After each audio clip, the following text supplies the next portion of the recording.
So whatever doubts that you have got, you can actually put in the comments, and that naturally we shall be discussing. ठीक है, I don't know whether you have gone through the questions or not, but ठीक है, चलो देखते हैं next time से. Try to be a bit regular so that actually you, और purpose वही है कि so that actually you can ask questions. ठीक है ना? So let us look at this question number 1A, that is John Stuart Mill is a reluctant Democrat. CL Weber. जो model answer मिला है, मॉडल आंसर में this portion that Mill as a democrat वो काफी detail में लिखा हुआ है, लेकिन वो आपको उसकी जरूरत नहीं है, उसको ब्रीफ करना है. खैर, let us directly go to the answer.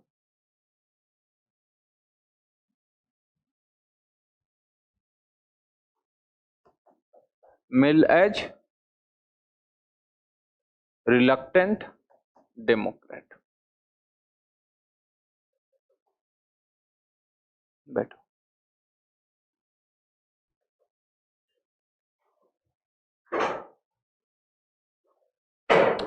तो देखो ये जो क्वेश्चन है एक बार फिर से देख लेते हैं. JS Mill is a reluctant democrat, CL Weber. पहले इसे इंट्रोड्यूस कैसे करना है? ठीक है, बैठो.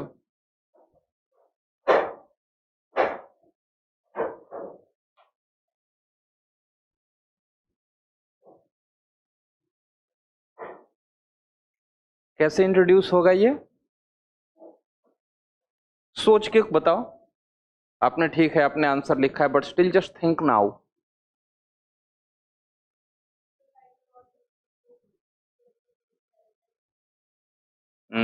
चलेगा, सही. So one introduction can be regarding his book on representative government. ठीक है. सो देखो, आपका एक जो जेनरिक नॉर्मल क्या होता है, J.S. Mill was a scholar etcetera etcetera, उसकी जगह always try to focus on the specific demand of the question, और हमारा जो इंट्रोडक्शन है ना वो उसी के रिगार्डिंग, उसी के कंटेक्स्ट में होना चाहिए. Because if we are talking about his book representative government, ultimately he has talked about the type of government that he suggests. वो एक है. दूसरा क्या हो सकता है, since we are knowing that this is a criticism by CL Weber, तो हम ये लिख सकते हैं ना that the given statement is Weber's critic of J.S. Mill's idea of democracy, reason being because of mill bringing aristocratic elements to the idea of democracy.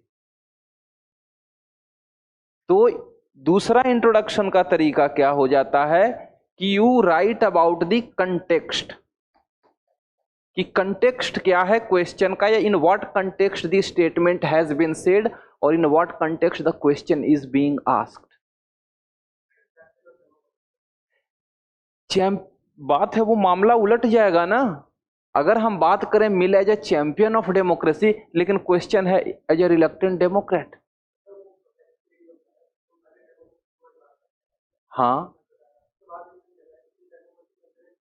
हाँ, तो वो आगे, अभी नहीं, क्योंकि क्या होगा ना कि क्वेश्चन है रिलक्टेंट डेमोक्रेट और आप इंट्रो में ही डाल दे रहे हो चैंपियन ऑफ डेमोक्रेसी, तो इंट्रोडक्शन में ही आप कंफ्लिक्ट नहीं कर सकते ना. Got it? इस रीजन से आप जो बोल रहे हो वो बिल्कुल आएगा, लेकिन आगे. ठीक है. सो यहां तक हमने देख लिया इंट्रो में क्या आएगा. इंट्रो के बाद अब बात आती है बॉडी की. ठीक है. सो अब बॉडी में देखो, बॉडी में इट्स बट नेचुरल कि शुरुआत में हम थोड़ी सी बात करेंगे कि what is Mill's idea of democracy. ठीक है. तो बॉडी में we will talk about Mill's idea of democracy. बहुत छोटा, सिर्फ उसके की आइडियाज 2 से 3 आइडियाज लिख दो, 2 से 3 लाइन में at the max, because question है वो वेपर के क्रिटिसिज्म पे है, एंड यहीं पे आप ऐड कर दोगे, and due to this reasons he has been called as champion of democracy. आगे आपका चैंपियन ऑफ डेमोक्रेसी. सो हमने क्या किया, इंट्रो के बाद फर्स्ट पार्ट में we have showed that okay this is Mill's idea of democracy. Okay, however Weber has gone for criticising Mill's idea of democracy because of following reasons और following factors. Flow कर गया आपका answer. Introduction, फिर body का first part we explained briefly Mill's idea and then we simply switched की what were the reasons why Weber is criticising, क्योंकि question का main demand तो वही है ना. ठीक है, तो यहां पे हम वो सारे के सारे फैक्टर्स लिख देंगे. उसने क्या बात की थी डेमोक्रेसी के बारे में, व्हाट वर हिज क्रिटिसिज्म्स. हाँ,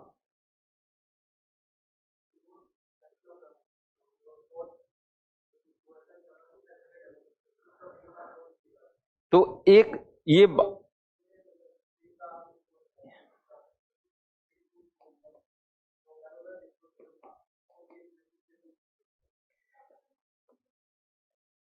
तो ये देखो, ये बाद का पॉइंट आएगा that he was not willing for democracy in the colonies. For colonies he recommended benevolent despotism.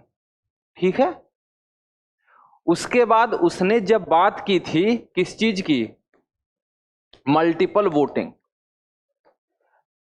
ठीक है, on the basis of talent, on the basis of ownership to property. ठीक है, he had talked about open ballot.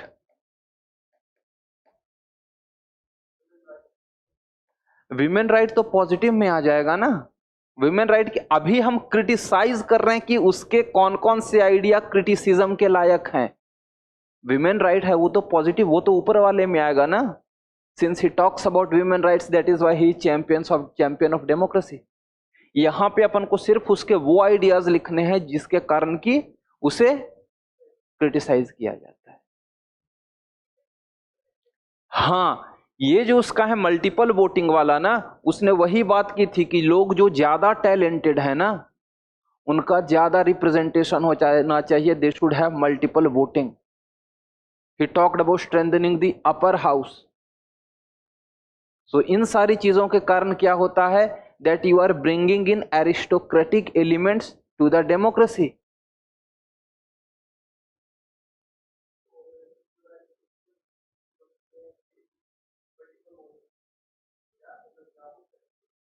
हाँ,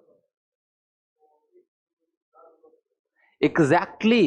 rule of law, rule of law नहीं.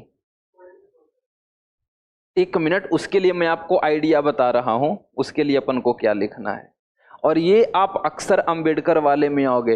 What is the meaning of democracy, one person one vote one value, right.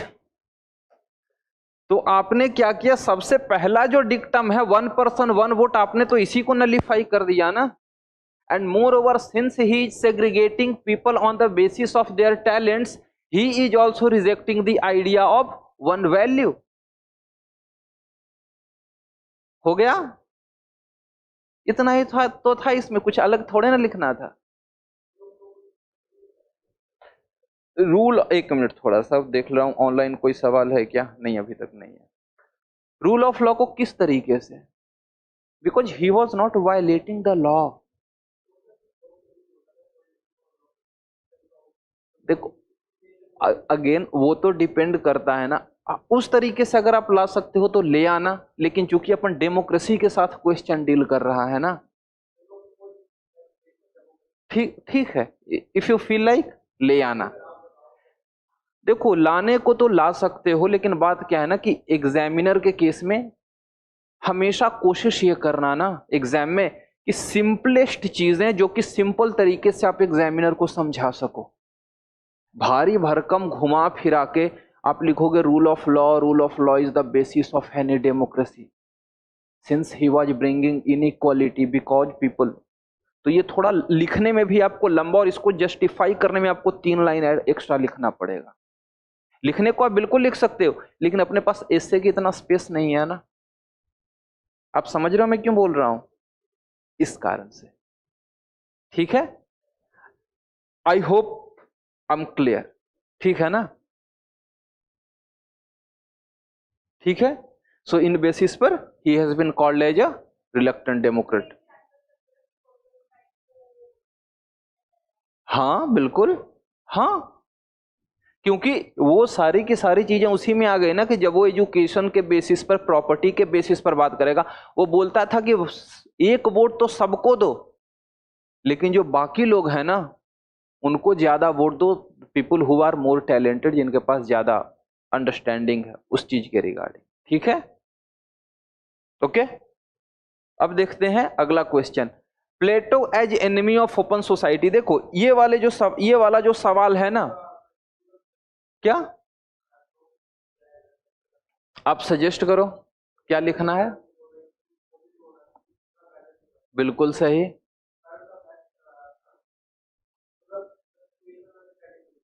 हाँ हाँ। हम्म हम्म।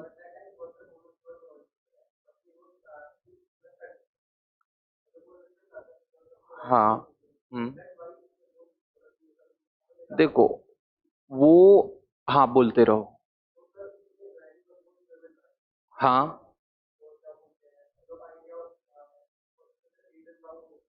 हम्म hmm.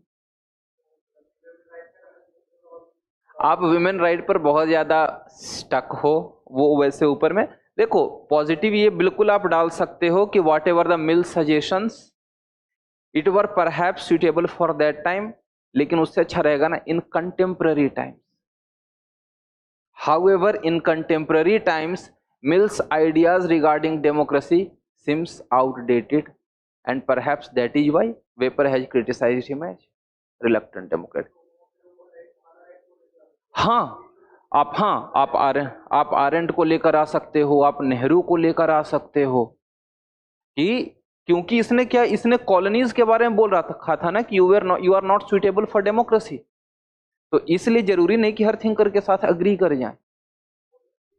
हाँ ठीक, बस वही बात है, ठीक है, तो उसके साथ कंक्लूड कर देंगे। ओके, क्वेश्चन नंबर 2 जो है इसमें गड़बड़ पता है क्या करता है, होता है, आप लोग थियरी नहीं लिखते हो,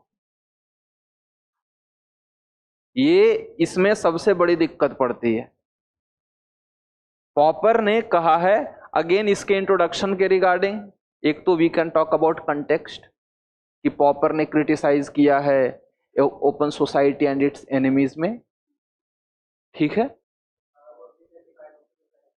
हाँ ओपन सोसाइटी, हाँ ठीक है, और Plato's ideas like this thing, and Popper has criticized that Plato's ideas like philosopher king and a regimented society।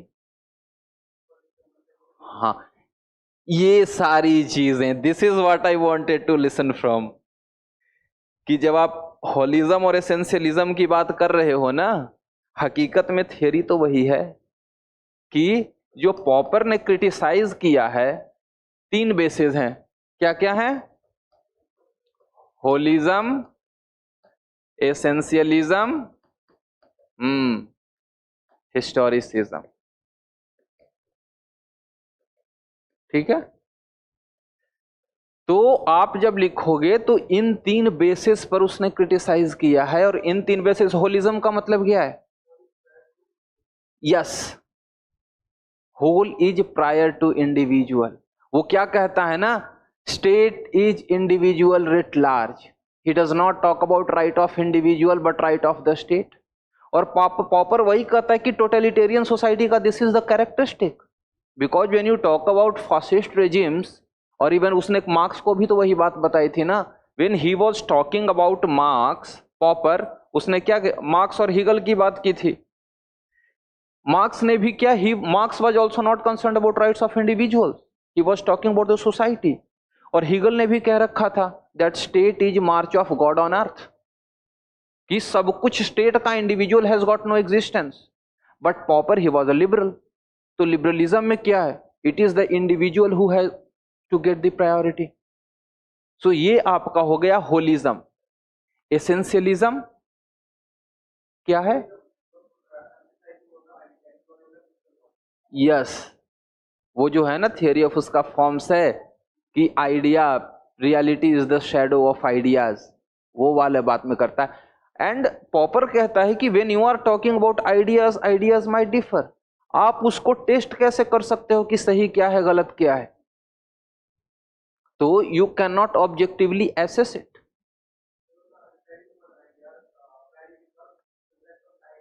Exactly.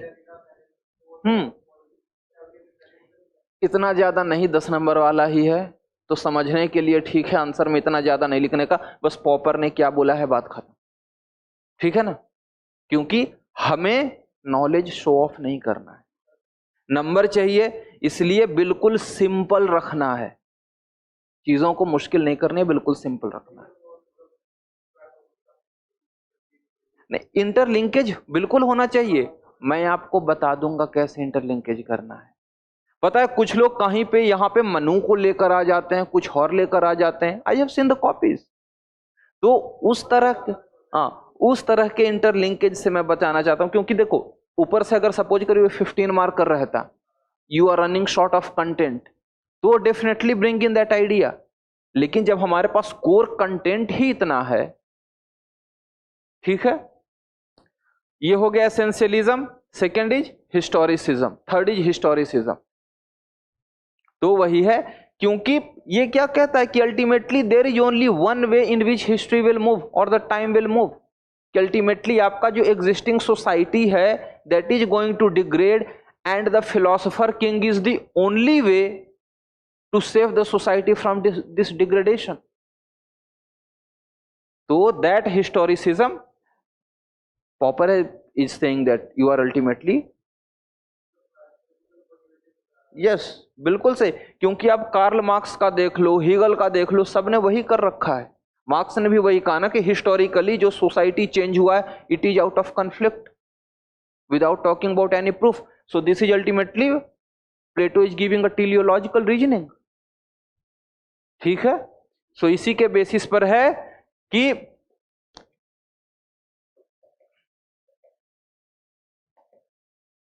जो प्लेटो की थियरीज हैं they are not open to falsification. ठीक है,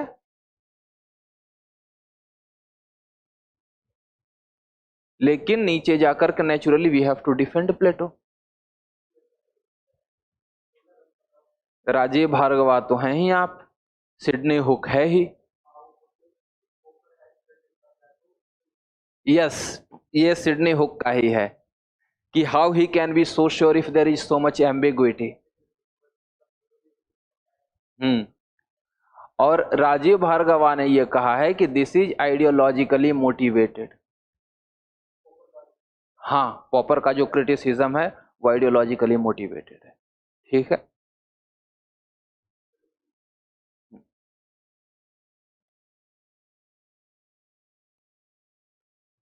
ठीक है, ये सब ऐसे जो आंसर है, आंसर में ये सब लिखा हुआ है।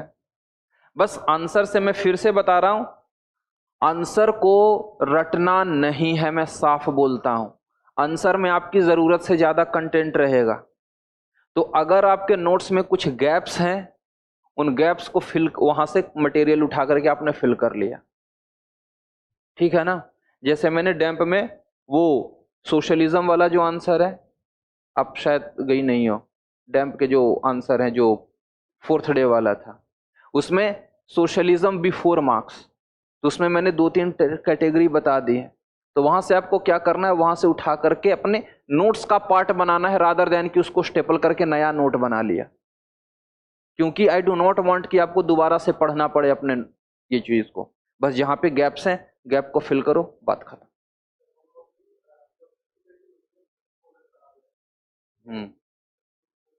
हाँ, क्या करना है?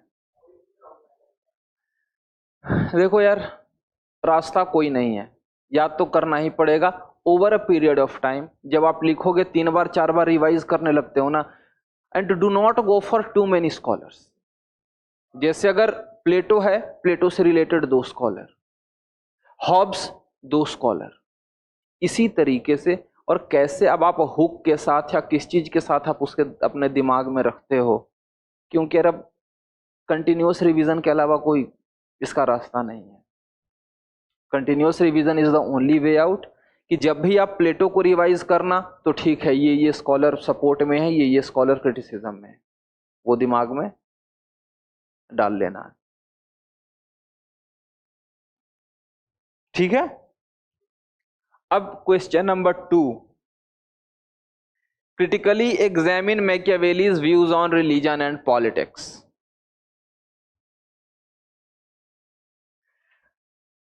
इस पे बहुत अच्छे अच्छे सवाल हैं, यूपीएससी में भी आ चुका है, मैकियावेली सेक्युलरिज्म, या फिर एक और सवाल है मैकियावेली के related, that you can not hide the idealism in Machiavelli, एक ऐसा करके भी सवाल है, आइडियलिज्म इन मैकियावेली।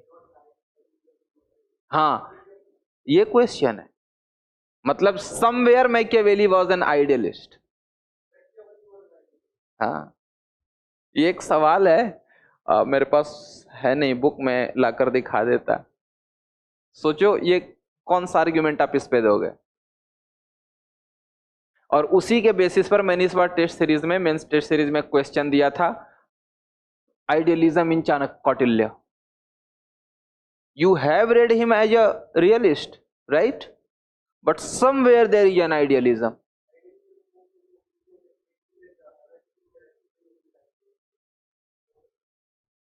देखो, उसके रिगार्डिंग थोड़ा सा मैं इससे डेविएट कर जा रहा हूं, ठीक है ना। देखो, जब आप चाहे आप चाणक्य कौटिल्य की बात करो या फिर आप मैकियावेली की बात करो, ठीक है ना, तो when we are talking about idealism, Machiavelli का पर्पस क्या था? मैकियावेली का पर्पस क्या था? यस, बिकॉज ही वॉन्टेड, वो किंग को क्यों, प्रिंस को क्यों कहता है that you have to rule with iron fist, you have to be both fox and lion. And similarly Kautilya ने क्यों ये सारे रिकमेंडेशंस दिए? Because at the end of the day दोनों के दोनों का पर्पस क्या था? In order to ensure an ideal governance. ठीक है, कौटिल्य के केस में क्या था कि अल्टीमेटली जो इसका किंग था वो कभी भी धर्म के ऊपर नहीं जा सकता था, राइट? और मैकियावेली के केस में देखो, मैकियावेली ने क्या कहा था? Monarchy where necessary and republicanism where possible. अगर थोड़ा बहुत याद है तो उसकी जो दूसरी बुक है डिस्कोर्सेज वाली, उसमें उसने किस तरह के गवर्नमेंट की बात की है? रिपब्लिकन फॉर्म ऑफ गवर्नमेंट की, आप जाना जाकर देख लेना। So point is, why does he even talk about a Republican form of government? Because somewhere he thinking that if people can be virtuous, and he says कि if people are virtuous then a republican form of government. Machiavelli ने ये एक बात की है। So what does this show? That somewhere he agrees that people can be virtuous. It is not कि people are always selfish, they will always focus on their material interest, क्योंकि फिर तो वो एक रिपब्लिकन फॉर्म ऑफ गवर्नमेंट की बात ही नहीं करता। Got it? तो इस तरीके से आपको चीजों को इंटरलिंक करना है। जो whatever ideas you read, you'll have to think like this. तो ऐसे में सडनली कोई एक सवाल आएगा, यू वॉन्ट बी कि यार ये कहां से आ गया? Because if you are understanding that thinker, if you are understanding idealism, realism क्या कहता है? What is. आइडियलिज्म क्या कहता है? What ought to be. So ultimately Machiavelli भी तो वही कह रहा था ना, या Kautilya, that what ought to be is an ideal governance, but since that ideal governance in present times is not possible, that is why a strong prince और a strong king is needed. Got it? ये मैं थोड़ा सा इससे deviate कर गया, क्योंकि देखो यार, एक बार आप क्वेश्चन के डिमांड को समझना आसान हो जाता है और स्ट्रक्चर करने लगते हो, then my job is done, क्योंकि दिक्कत वहीं पे रहती है।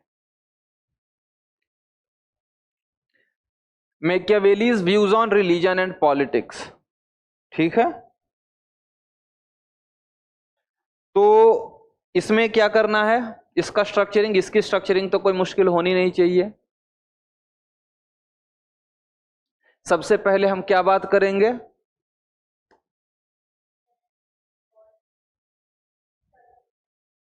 हाँ हीरे, अच्छा अच्छा ठीक है, इंट्रो में क्या लिखना है। हम्म हम्म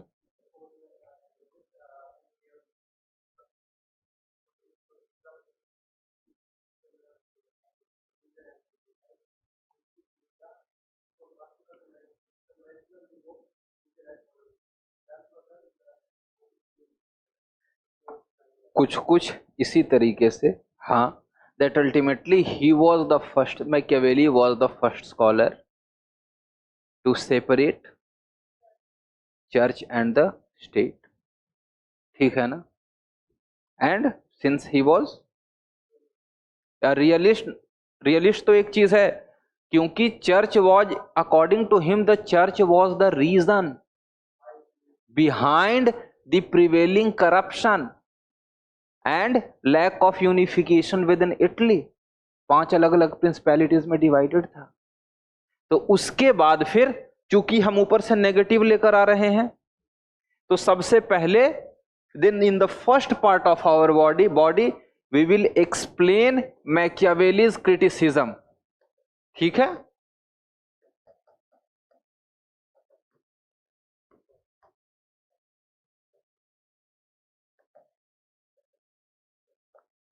ठीक है, so in the first part we will explain how he has criticised the role of religion in politics, और किंग के, प्रिंस के रिगार्डिंग जो सारी चीजें हैं, चाहे वो ड्यूअल मोरालिटी की बात हो, इन सारी चीजों को उसने रेकमेंड किया है, ठीक है, इन द फर्स्ट पार्ट, ठीक है।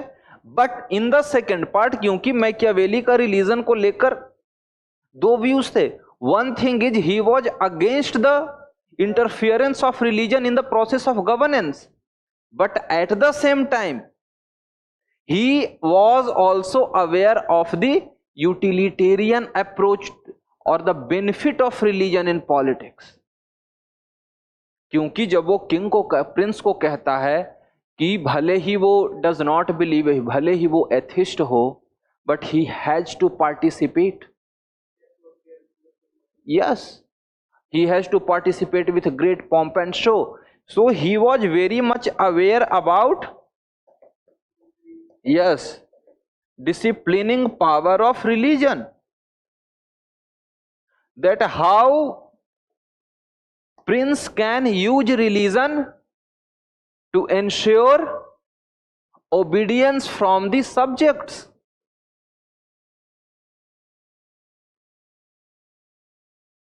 ठीक है। सो अल्टीमेटली खास बात यह है कि he has utilitarian approach towards religion and he looked at religion as a tool in ensuring smooth and stable governance or smooth and stable rule, कोई डाउट, चीजें क्लियर हैं। तो करना यह ना कि सीधा नोट से उठाकर कहानी मत लिख देना, आपने जो कहानी पढ़ी, कहानी का जो डिस्टिलेट निकला ना, वो डिस्टिलेट 4 से 6 लाइन 8 लाइन का होता है, वो लिखने की कोशिश करना आप आंसर में, ठीक है ना।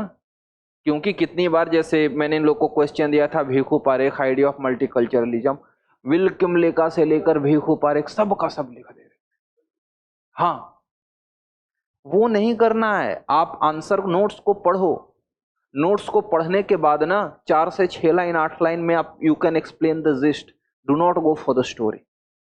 यहां तक मैंने आपको एक भी कहानी नहीं बताई है, मैं आपको बताता had you been new to the discipline, क्योंकि स्टोरीज के थ्रू आपको समझाना आसान हो जाता है, it becomes very easy for you to understand. लेकिन यहां पे अपने पास पेज लिमिटेड है, सो स्टोरी की तो जरूरत है नहीं, गॉट इट। ऑनलाइन, चलो ऑनलाइन कोई क्वेश्चन है नहीं, तो इसके साथ कंक्लूड उसी कर देंगे। because of his views or approach towards religion, Machiavelli has been called as father of European secularism. हाँ, तो पॉलिटिक्स वही रहा ना, रिलीजन एंड पॉलिटिक्स हम जो बात कर रहे हैं in the process of rule, in the process of governance, वो सारे का सारा तो पॉलिटिक्स ही है. When we are talking about dual morality of the king, what is that? वो तो पॉलिटिक्स ही है ना.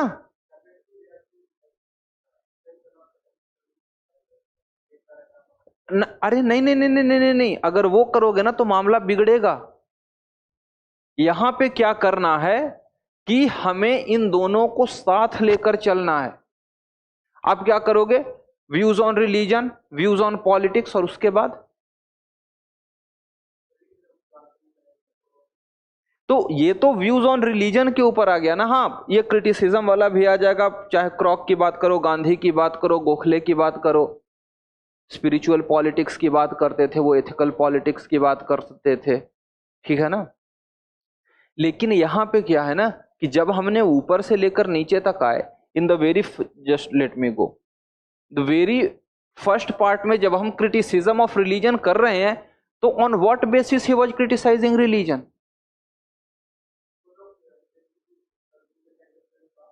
पॉलिटिक्स में. तो इसी के कारण मैं कह रहा हूं कि ये दोनों चीजें साथ चल रही हैं.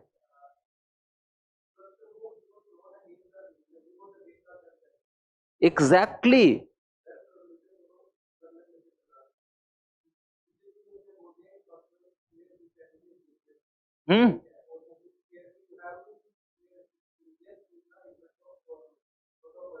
हाँ हाँ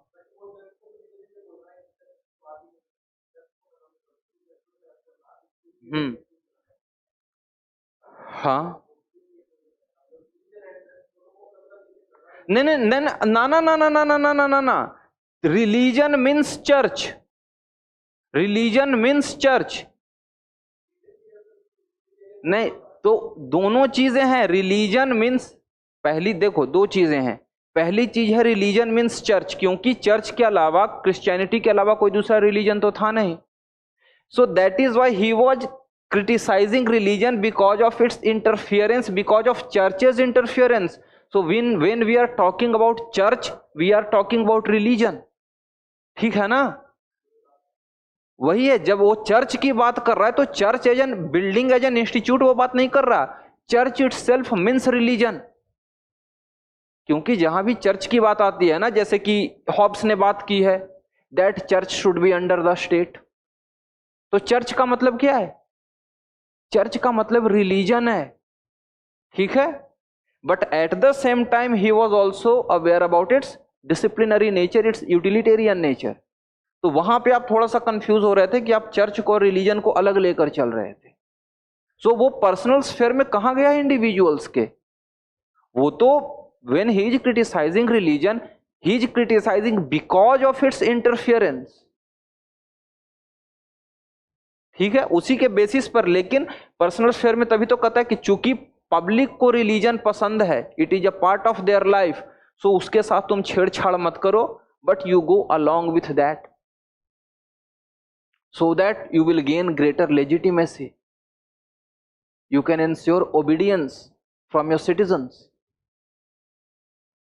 ठीक है. बाकी पब्लिक आई नहीं है, चलो कोई बात नहीं, बताइए.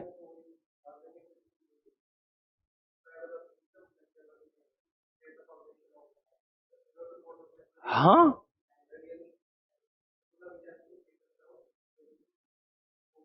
हाँ बिल्कुल. हाँ. हाँ, ज्यादा लंबा चौड़ा नहीं करना है, 2 लाइन, बात खत्म, ठीक है. Next let us go to question number 3. Polity और कॉन्स्टिट्यूशनल गवर्नमेंट में बी डिस्क्राइब्ड जनरली एज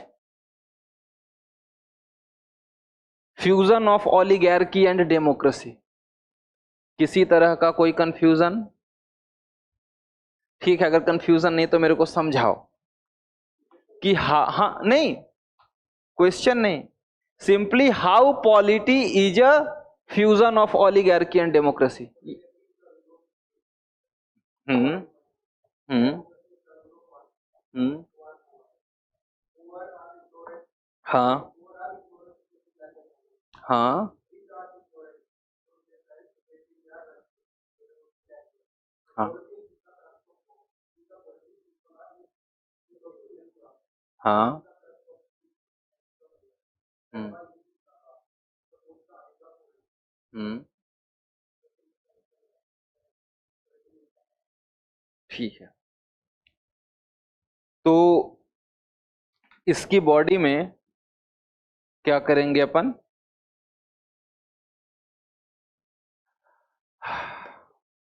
सबसे पहले देखो, इसकी बॉडी में व्हेन वी विल स्टार्ट।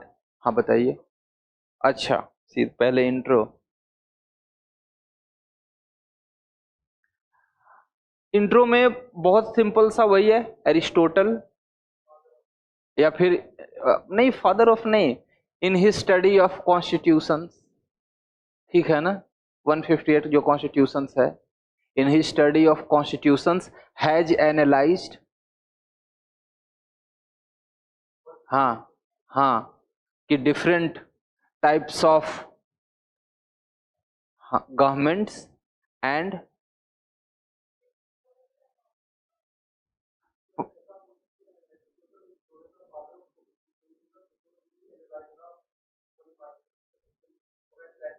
हाँ हाँ, या फिर और ये लिख दो, कोई इशू नहीं है, इसके आगे थोड़ा सा आप मन होना, and he terms polity as the best form of government, intro में डाल दो, ठीक है, सो दैट हम थोड़ा सा बस उनको सेंस देना चाहते हैं, ठीक है ना।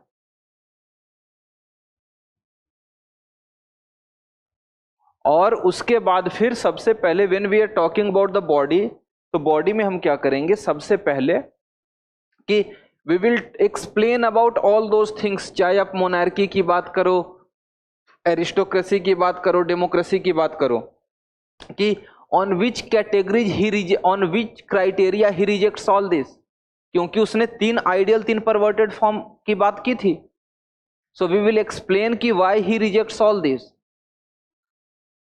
उसके बाद हम आएंगे कि why he advocates for polity, और and there we will explain कि भैया ओलिगार्की में क्या था, ओलिगार्की में there were few people, there were rich people, ठीक है, एंड डेमोक्रेसी में क्या था, there were many people but they were poor. तो ये जो है दिस इज आपका पॉलिटी, सीधे का सीधा यही आपकी पॉलिटी है ना। हाँ, कि so that because ultimately when you are talking about middle class, they have wealth but it is moderate, and the participation, it is also substantial participation in the process of governance. Conclusion तो आप हमेशा वही contemporary times के case में बता दोगे, ठीक है ना, even in contemporary times, in order to have a stable society, there is a need for more and more people to be in the middle class, or the governments they go for broadening the middle class. क्या हना aren't को यहां पे कैसे लाओगे?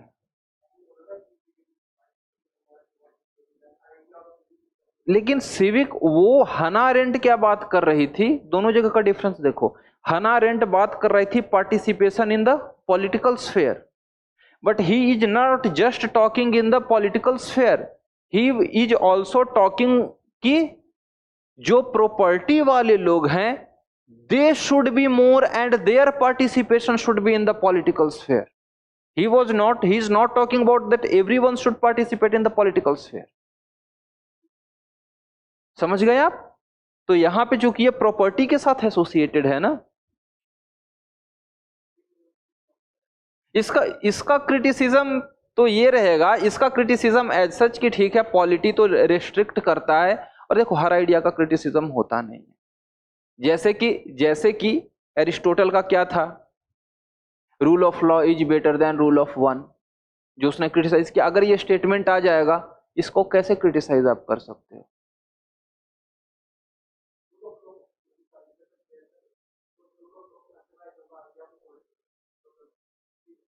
हाँ हाँ,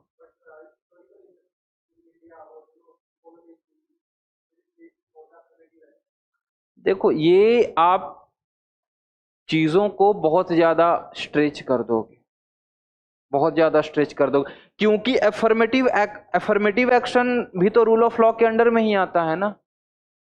क्योंकि आप रूल ऑफ लॉ, अब देखो आप क्या गड़बड़ी कर रहे हो।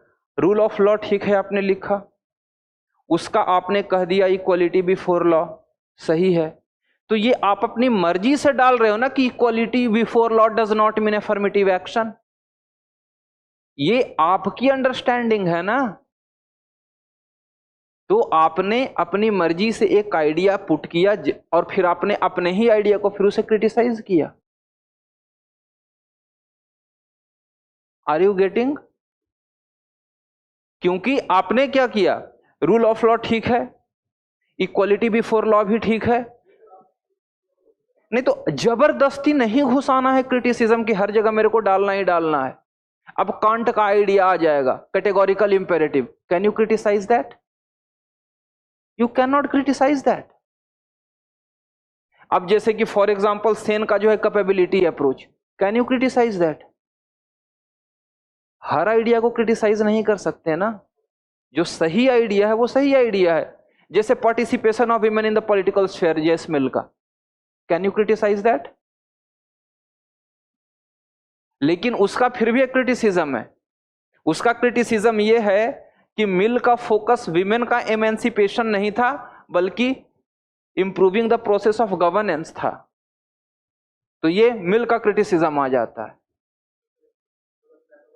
हाँ, कि प्लेटो का भी सेम ही था, विमेन पार्टिसिपेशन।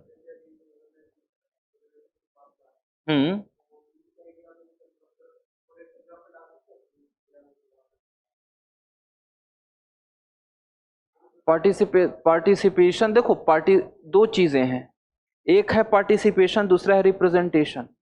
पार्टिसिपेशन में हमारे यहां कोई भी डाउट नहीं है। अभी ये जो है ना, ये है increasing there representation in the legislature. आप यही कुछ कुछ चीजें हैं ना जो गड़बड़ी हो जाती हैं। इस तरह का आइडिया रहे डिस्कस कर लिया करना, नहीं तो कई बार क्या होता है ना, आप चीजों को लिख देते हो और गड़बड़ हो जाती है। क्वेश्चन नंबर 4 समझाओ मुझे क्या कह रहा है।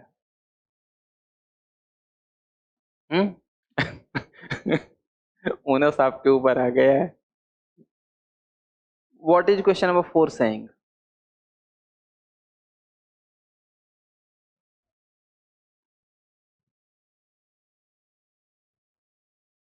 बिकॉज आई हैव डाउट कि ये आपको प्रॉपरली समझ में आया होगा। Okay, first let her try.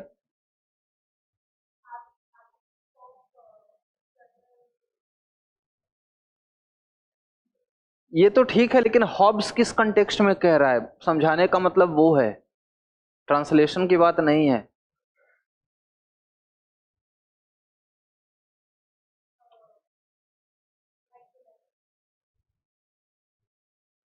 थोड़ी डिटेल में मैं बाद में आता हूं, आप बताओ। बिल्कुल सही।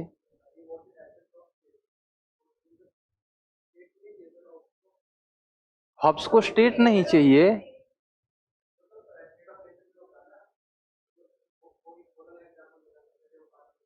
हाँ ठीक है, वो ठीक है। हाँ,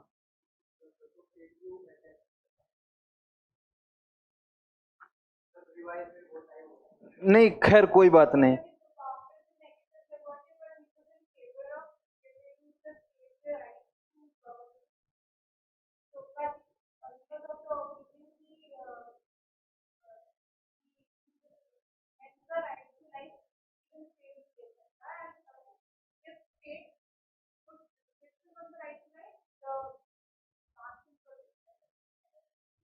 सही है। थोड़ा सा जहां पे कि एंड आई नो कि इसमें दिक्कत आनी थी इस स्टेटमेंट को समझने, because I have met students, और वहां पे पता चलता है, क्योंकि ठीक है आप लोगों को लैंग्वेज लिखवा दिया गया bottle in the water, but why Hobbes is saying so, we will discuss that now. What is he saying? Liberty और freedom signifies properly the absence of opposition to the external impediments. ठीक है, ये तो ठीक है. when he is talking about negative liberty, ये बात बिल्कुल सही है, वो नेगेटिव लिबर्टी, क्योंकि वो बहुत ज्यादा, लेकिन वो नेगेटिव लिबर्टी की बात तो कर रहा था, लेकिन उसने स्टेट को सारे का सारा पावर भी तो दे रखा था. जबकि नॉर्मली जो भी स्कॉलर नेगेटिव लिबर्टी की बात करता है वो स्टेट से पावर छीनता है. For example look at Locke, look at Mill, ये लोग स्टेट से पावर छीन रहे हैं कि लाइफ, लिबर्टी, प्रॉपर्टी किसी में स्टेट नहीं. और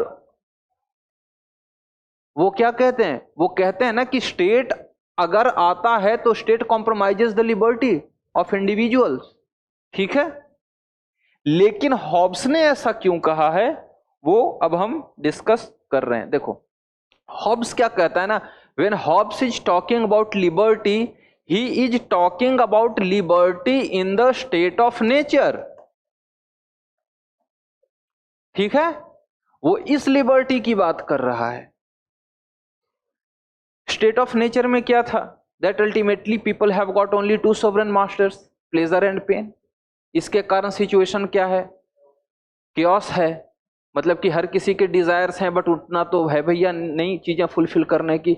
तो इसके कारण क्या हो रहा है कि when you want to achieve something but there is someone else who can restrict you, जिसके कारण your life is under threat, वो उस लिबर्टी की बात कर रहा है that you cannot enjoy liberty in the state of nature because you are constantly under threat. Because वहां पे सिचुएशन क्या है? Unlimited wants but limited means, and people are not in a position to understand the displeasure of others. तो ये बात कर रहा है कि स्टेट ऑफ नेचर में ऐसे हम कह सकते हैं एज पर द बाकी क्लासिकल लिबरल्स कि स्टेट ऑफ नेचर में पीपल हैड लिबर्टी, बट वो कह रहा है कि नहीं, स्टेट ऑफ नेचर में आपके पास लिबर्टी नहीं थी, क्योंकि you were constantly being threatened, constantly being compromised by other individuals, जिसको कि उसी तरह की जरूरत थी. And that is why there was a chaos. When there is a chaos, how there can be liberty?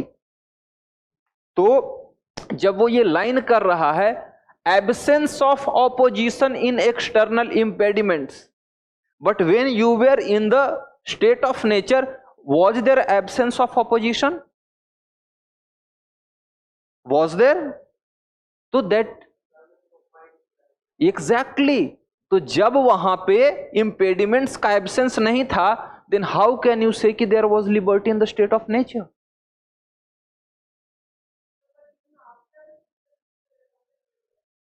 हमारी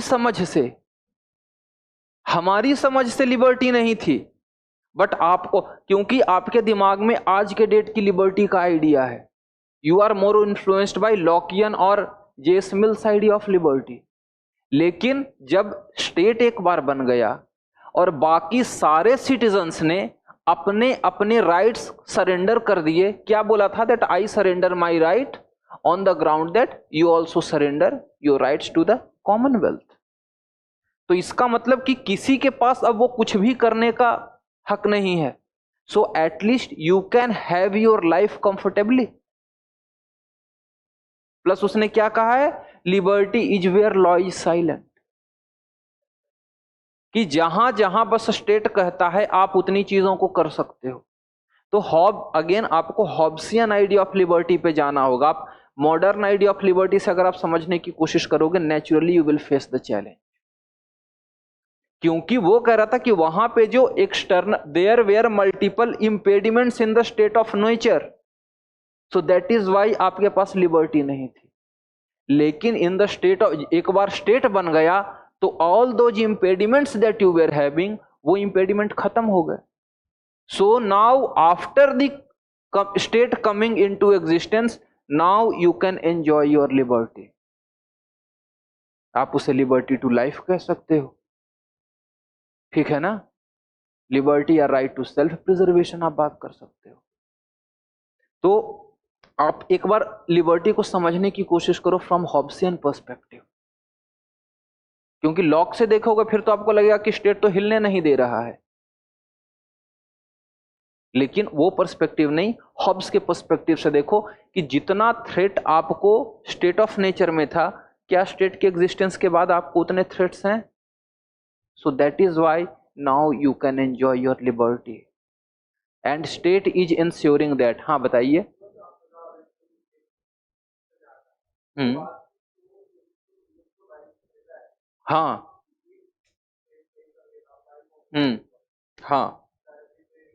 हाँ हाँ हाँ हाँ हाँ, रिवोल्ट है, रिवोल्ट है। लोग जहाँ सिंपली कि भैया तुम आर्बिट्ररीली, हाँ आर्बिट्ररीली तुम किसी का, क्योंकि उसका मेन फोकस प्रॉपर्टी नहीं था, उसका मेन फोकस था right to life, right to self preservation. तो वो उस लिबर्टी की बात कर रहा था, liberty to have your life which was threatened in the state of nature. ठीक है, तो यहां पे आप क्रिटिसाइज मैकफरसन से सिंपली कर दोगे। ठीक है ना? That starts as an individualist but concludes और एंड्स एज एन एब्सोल्यूटिस्ट। ठीक है, तो मैं इसीलिए कह रहा था क्योंकि ये वाली ऐसे नहीं तो समझने में दिक्कत होती होती, और अब आपने एक बार समझ लिया, अब कोई दिक्कत नहीं है। पक्का? ठीक है, आगे बढ़ते हैं। इट इज, और हाँ ये भी क्वेश्चन नंबर 5 भी तकलीफ देगा, ये भी मुझे पता है। हाँ 5th, हाँ एग्जैक्टली exactly, और एक बार आप लैंग्वेज समझ लोगे ना, बहुत आसान है। इसलिए मैंने वैसे वैसे क्वेश्चन चुन करके रखे कि सो दैट कम से कम बेसिक नोट्स आपने पढ़ रखे हैं, a dimension of thinking. So what is the question? It is hard indeed to turn Lockean doctrine into any unqualified democratic theory. असल में आपको दिक्कत इन 3 टर्म्स ने दे रखा है, अनक्वालिफाइड डेमोक्रेटिक थियरी। तो यहां पे आपको प्रॉब्लम सिर्फ लैंग्वेज का है। एक बार आपने अनक्वालिफाइड का मतलब समझ लिया ना, question is very easy for you. देखो क्वालिफाइड मीन्स व्हाट?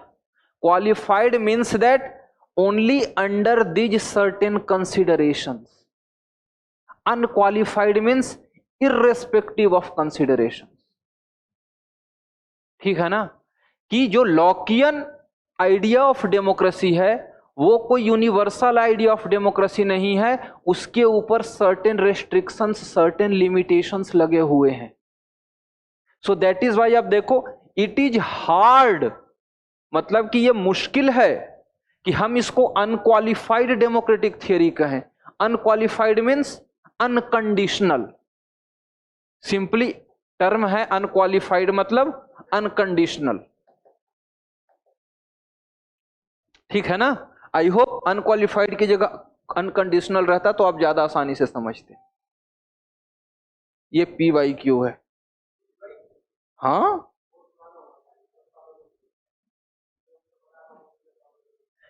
नहीं, बहुत ज्यादा पुराना नहीं है। 2000 नहीं, 12-13 के बाद के, मोस्ट ऑफ द क्वेश्चंस 12-13 के बाद के हैं। एक बार फिर से आप देखना, ये कॉमन सवाल है, ये वाला और ऊपर वाला दोनों कॉमन क्वेश्चंस हैं। मैं I do not have that, ये नहीं तो मैं आपको दिखाता वो वाली किताब में। ठीक है ना? तो ठीक है ना, अनक्वालिफाइड का मतलब unconditional. That the Lockean doctrine of democracy is based on certain conditions. इसमें इसकी this idea of democracy has got certain limitations. आप एक बार फिर से इस क्वेश्चन को पढ़ो and then just try to see कि if you can just understand अपनी भाषा में, ये एक बार समझने की कोशिश करो, जबरदस्ती नहीं। और कोई भी डाउट है वो पूछो, जस्ट क्वेश्चन।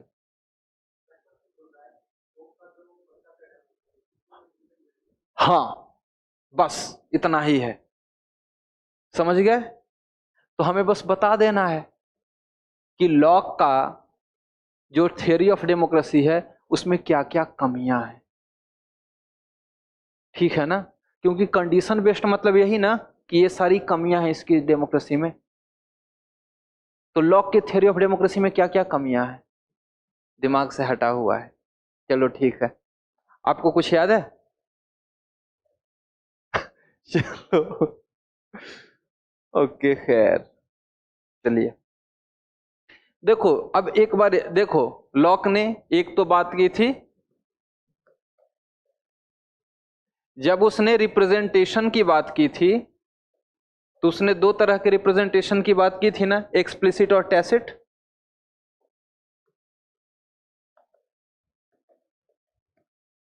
कि जो मेजॉरिटी है उसका एक्सप्लिसिट रिप्रेजेंटेशन है और जो माइनॉरिटी है उसका टैसिट रिप्रेजेंटेशन है। तो इससे डोंट यू थिंक कि this will ultimately lead to a majoritarian democracy? हो गया ना? क्योंकि ultimately you are not giving due rights to the minority, ठीक है? Second, when Locke talks about right to property, what does he से?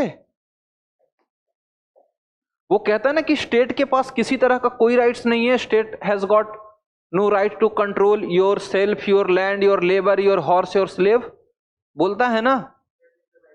Yes. तो जब स्टेट के पास लेबर प्रॉपर्टी को रेगुलेट करने के state has got no rights, it means ultimately this will further lead to inequality, economic inequality, क्योंकि you are not giving any rights to the state to regulate, right?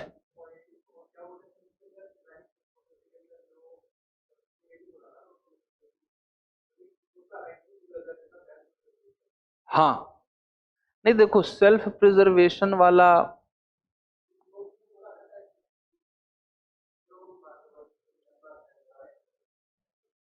नहीं revolt की बात lock ने नहीं की है, वो हाँ वो पीसफुल चेंज की हमेशा बात किया है, लॉक ने मार काट की।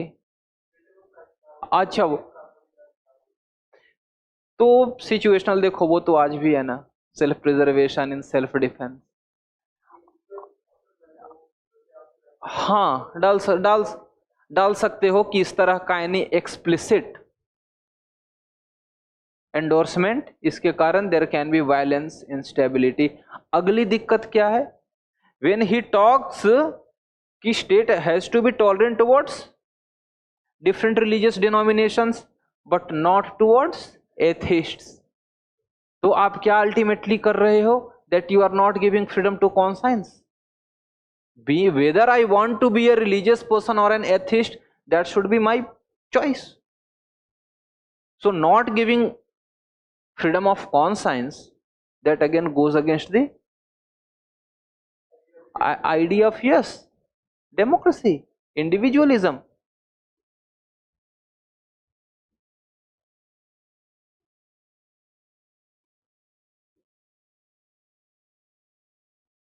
तो देखो यहां पे क्या था ना कि बस जो आपने लॉक के बारे में पढ़ रखा है, बस you had to fetch that, बस कमियां ढूंढनी थी और सब आपको पता था, बस ये था कि इस लैंग्वेज में ये नोट्स में लिखा हुआ शायद नहीं था। ये मैं देख रहा हूं ना कॉपियों में, नोट्स वाला पूरे का पूरा लिख देंगे स्पेसिफिक डिमांड की जगह।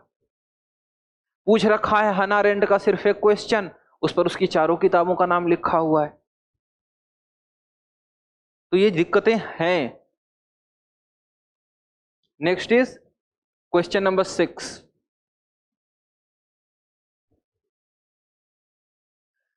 Marx's concept of alienation is an essential part of the reality of capitalism. Explain.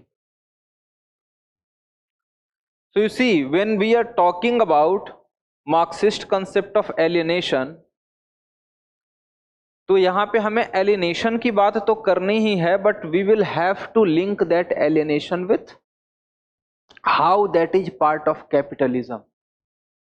और मार्क्स ने जो अपने कैपिटलिज्म एलियनेशन की बात की है, वो असल में ही has talked with in context of capitalistic mode of production only.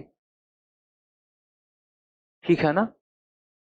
सो थोड़ा सा बैकग्राउंड एलियनेशन की बात उससे पहले दो लोगों ने कर रखा था, हीगल ने कर रखा था, फ्यूअरबैख ने कर रखा था। कुछ कुछ याद है?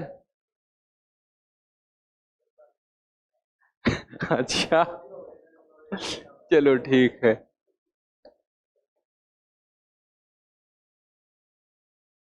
देखो, when Hegel talks about alienation, Hegel says कि when human being came into existence, he was completely alienated. That who he was, क्या करना है नहीं करना है।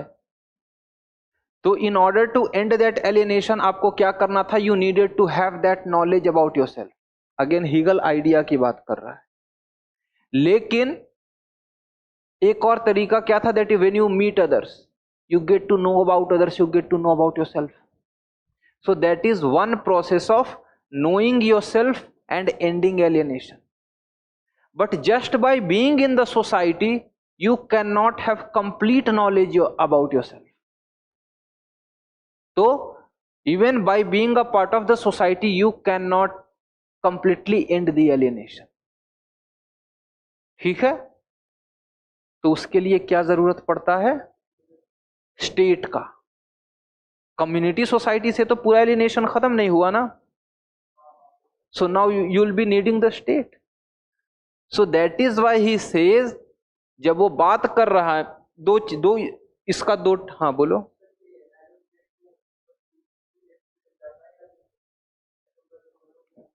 दोनों चीज आ रहा हूं, देखो। So when he talks about कि state is march of God on earth, so what does he say? He से कि तुम भगवान से अलग हुए थे, तुम एलियनेटेड थे, because you were not aware about your self. So now it is the state, जो कि क्योंकि ये डिवाइन थियरी ऑफ स्टेट पर ही है, वो कहीं और नहीं गया है। सो उसका जो हीगल का जो कंसेप्ट ऑफ एलियनेशन है एंड अबाउट इंडिविजुअल, उसका पर्पस क्या है? To give greater legitimacy to the state and ensure कि citizens are obedient towards the state, citizens are dedicated towards the state. That alienation and state is march of God on earth. और इसी alienation के concept को जब आप पढ़ते हो Hegel का real is rational, rational is real, वो यहीं से आता है। जब वो एलियनेशन की बात करता है ना, how you can end alienation bye knowing about, by having absolute knowledge about yourself. तो उसी केस में ये बात करता है कि तुम खुद को कब जानते हो? जब तुम्हें नॉलेज होता है। सो दैट इज वाई वो कहता है real is rational, anything that you can understand with reason, only that is real. तो ये सारे आइडियाज हीगल के उसी तरीके से। हमें हीगल देखो ज्यादा पढ़ना नहीं है, just for the sake of understanding, ठीक है ना। बाकी मार्क्स वाला, मार्क्स का एक दूसरा भी तो है ना, डायलेक्टिक्स वाला, वो अभी क्वेश्चन का वैसे मैंडेट है नहीं। लेकिन फ्यूअरबैख इसके उल्टा बोलता है। फ्यूअरबैख बोलता है ना कि एलियनेशन हो ही रहा है रिलीजन के कारण, भगवान के कारण। हाँ, क्योंकि तुमको लगता है तुम्हारे कंट्रोल में कुछ नहीं, there is nothing in your control, everything is dependent on that supernatural authority. So और एक बार जब तुम उससे बाहर निकल जाओगे, then only you can end alienation. Religion को खत्म करो, भगवान के भरोसे रहना खत्म करो, यू विल एंड एलियनेशन। ठीक है। लेकिन जो मार्क्स का आइडिया ऑफ एलियनेशन है, वो it is primarily as a critique of capitalism, and Marx ने बात की है एलियनेशन की at 4 different levels. First, you get alienated from the product हो गया,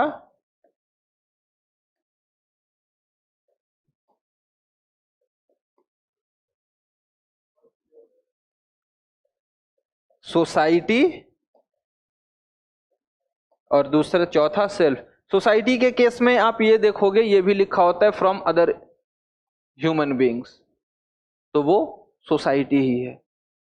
सो यहां पे यू विल एक्सप्लेन कि हाउ कैपिटलिज्म और capitalistic mode of production leads to all these types of alienation, that is what you have to explain.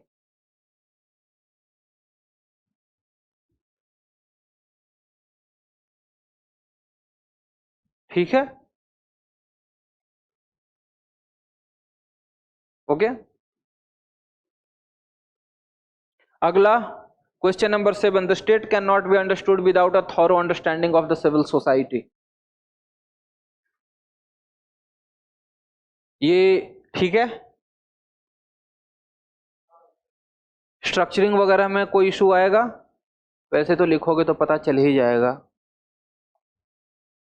क्योंकि देखो ultimately इसमें हमें बात क्या करनी है, ग्रामसी के आइडिया के बारे में।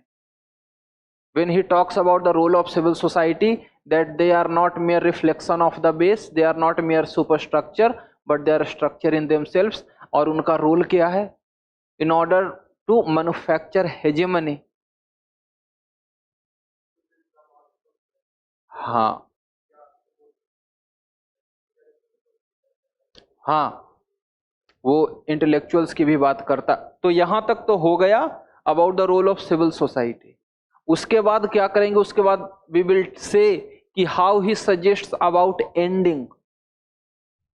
सो we will mention about counter hegemony, war of position, war of manoeuvre, and then going for establishing Marxist communism after war of manoeuvre, उसके साथ। और बाद में आप बता सकते हो कंक्लूजन में सोफिस्टिकेटेड अंडरस्टैंडिंग और sophisticated explanation of the role of, हाँ, रोल ऑफ इंटेलेक्चुअल्स है, रोल ऑफ स्टेट। और उसके बाद या फिर आप ये भी लिख सकते हो कि it saved Marxism from being a crude economic determinism and made it a more sophisticated way of thinking. ठीक है, अब critically examine Hannah Arendt's conceptual triad of labour, work and action.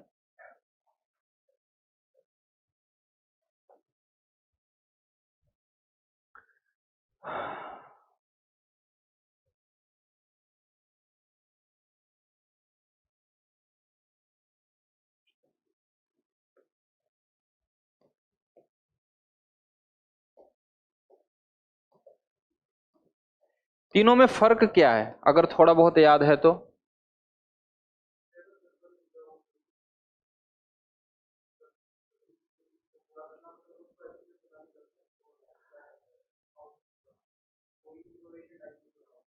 और वर्क में?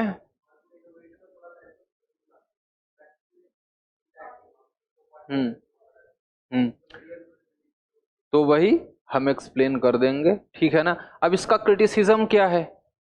एक तो वर्क के case में we will talk about Marx, क्योंकि मार्क्स क्या कहता है कि जो पहला एक्शन था that was labour, because in order to think you need to live, in order to live you have to produce.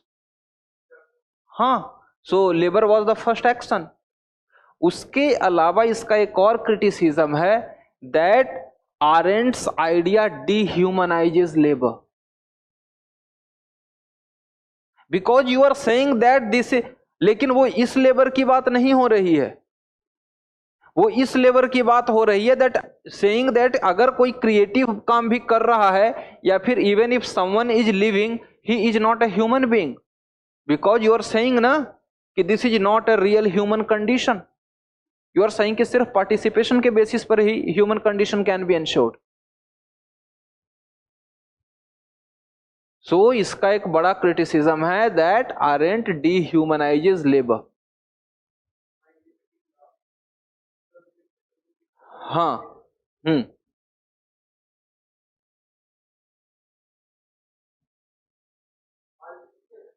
क्या यहां बैठ कर लिखना है? हाँ बिल्कुल, आप इसके बाद ठीक है लिख लेना, कोई इशू नहीं है। हो गया? और कुछ किसी तरह का कोई डाउट? तो देखो डिस्कशन के रिगार्डिंग यही है कि जहां से जो भी, बिकॉज आई ट्राई कि आपका थोड़ा सा इनपुट मिले सो दैट आप कितनी बार आपके दिमाग में जो डाउट रहता है ना वो डाउट एड्रेस हो जाए। ठीक है, ओके देन, सभा समाप्त करते हैं। चलिए फिर।